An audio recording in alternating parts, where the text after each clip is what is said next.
And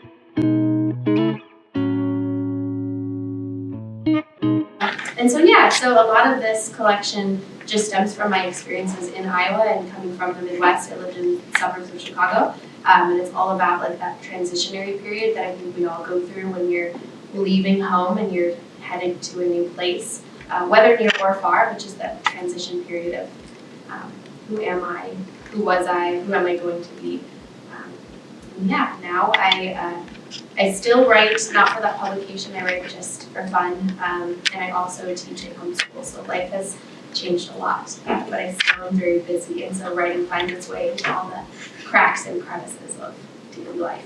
And newly written, it seemed like it was longer, but it was just a year, but so much that I think I absorbed from the people I met so many just wonderful people here, and then just sort of being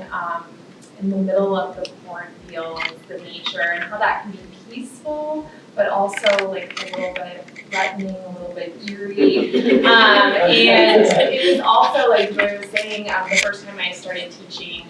crime literature. And so I am at the University of Indianapolis now with my husband, and I teach a Midwestern crime literature class there. And this book is also really about interrogating true crime and how we often ignore the victims and their loved ones and pay a lot of attention and glamorize the killers. So I think just a lot of it, really the seeds were planted in my year here.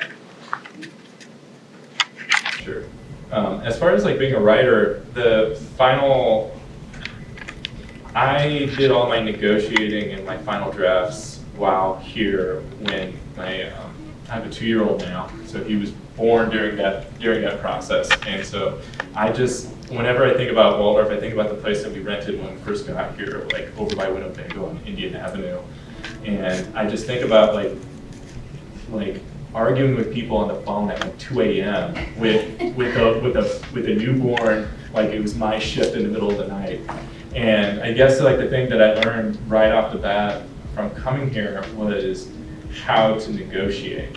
which is not a normal thing that you would think of, because you have so many people asking for your time, and it's really, really easy to say yes. It's really hard to say no, especially for things that are really important, and you don't figure that out until you're in a place where there are so many people who care.